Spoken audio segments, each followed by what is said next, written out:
Welcome back guys to the channel. I am Danny Burke here on Most Amazing Top 10, and we talk a lot about video games. Maybe we give you like a mind-blowing fact about them, but there's a bit of a darker side to everything out there, and video games are no exception. So we're going to be talking about deaths that are related to video games. Now obviously guys, there are many factors involved in these cases, and it's obviously not just a video game's fault, but still, how did they all happen? Let's find out, shall we, in the top 10 deaths caused by playing video games. Starting things off at number 10. In 2010, Alexandra Tobias from Florida was sentenced to 50 years in prison for shaking her 3-month-old son to death in a fit of rage.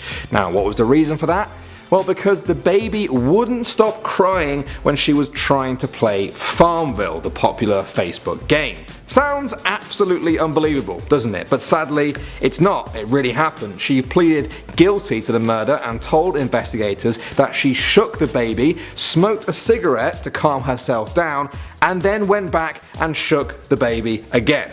Wow. He eventually hit his head hard enough times that he died from his injuries. At number 9 now, in 2005, a Shanghai gamer was sentenced to life for killing another gamer. Jiao Shengwei had lent a sword to Chu Kaoyuan in the game Legend of Mer 3. Now when he came to get it back, he found Chu had sold the sword to someone else. Jiao went to the police to report this as a crime, but they said, "We can't do anything because the sword itself isn't physically real, so it's not classed as stealing." Now Chow flew into a huge rage and confronted Chu in his own home. He offered to give him money to make up for it and apologize, but it was too late. Chow stabbed him in the chest with massive force, which killed him and earned him a suspended life sentence. Moving on to number 8, South Korean gamer Lee Seung-sok died from a cardiac arrest in an internet cafe. It emerged that he had been playing StarCraft for almost 50 hours straight. What? Think about that, that's more than 2 days of solid playing, and he only had a couple of different sleep or meal breaks. Now it turned out that he had been fired from his job for being late due to video games, and his girlfriend had also broken up with him recently, and even his family knew that he was a total video game addict. He was found in his chair, conscious with his eyes closed, but later died in hospital. In at number 7, in 2004, Warren LeBlanc was a 17-year-old from the UK who was more than slightly obsessed with the video game Manhunt. The game caused a lot of controversy when it came out for its very graphic scenes of violence and was even banned in some parts of the world. One day, Warren wanted to emulate that kind of violence in real life, so he lured 13-year-old Stefan Pakira to a local park to steal from him. In the end though, he killed Stefan with a claw hammer. Now it's thought that he was at least partially inspired to carry out this attack because of Manhunt, but the game's makers were quick to point out that they put an 18 and over label on the game, and also that simply owning the game can't lead to events such as this. What do you guys think? Alright, next up at number 6 now, we have a story coming out of Russia between two rival guilds in the popular MMO game Lineage 2. The details on this one are a bit thin on the ground, but what we do know is crazy. Apparently one of them was killed in the game, and instead of settling their differences in the online world, they met up for a brawl in real life. Now in the end, the 33-year-old clan leader Albert Nureyev got so badly injured in the fight that he had to be rushed to hospital, but sadly died on the way. How mental is that? As games get more and more realistic and immersive, do you think people will struggle to see the line between games and reality? I don't know. That's why I'm asking you guys. Coming in number 5, we have Daniel Petrick. Now he shot his parents because they took away his copy of Halo 3.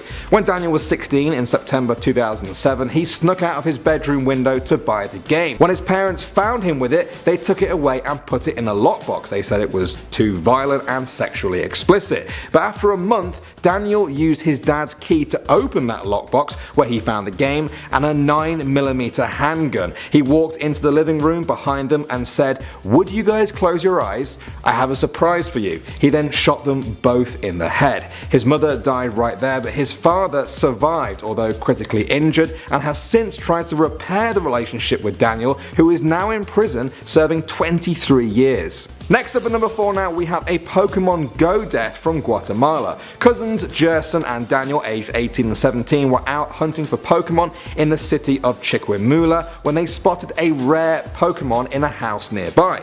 Now, they couldn't seem to get close enough to it from where they were in the street to catch it, and so they decided to break into the house to get closer. Unfortunately, whoever was there at the time didn't take too kindly to the intrusion and opened fire on them. This ended up killing Jerson and leaving Daniel badly wounded. It's thought this is the first ever case of a death caused by Pokemon Go. Moving on to number 3, in 2008, Tyrone Spellman was convicted of the third-degree murder of his 17-month-old daughter, Alea. Tyrone was an avid Xbox gamer who would sometimes spend up to 7 hours a day playing on it. One day, he was playing Ghost Recon and his wife was asleep in the next room. His daughter pulled on one of the Xbox cables by accident and made it fall to the ground. Tyrone then pummeled her to her death. He cracked her skull several times. He said that he did it because he thought she had broken the $600 Xbox that actually belonged to his brother and he didn't have the money to pay him back. Wow. He was sentenced to 22.5 to 45 years in prison. Next up at number 2 now, we have the story of 13-year-old Zhao Yi who committed suicide by jumping off a 24-story building. His family found a suicide note that was apparently written through the perspective of his World of Warcraft character. He said the reason that he was killing himself was because he hoped he would be reunited with 3 of his gaming friends in the afterlife. Now, he didn't actually mention or address his parents at all in this suicide note, who later said their son had been poisoned by games and could no longer control himself. And finally now, at number 1, we have Devin Moore. Now, back in 2003, 18-year-old Devin was booked for committing real-life Grand Theft Auto. But this was no accident, as he was actually obsessed with Grand Theft Auto Vice City, the video game, at that time.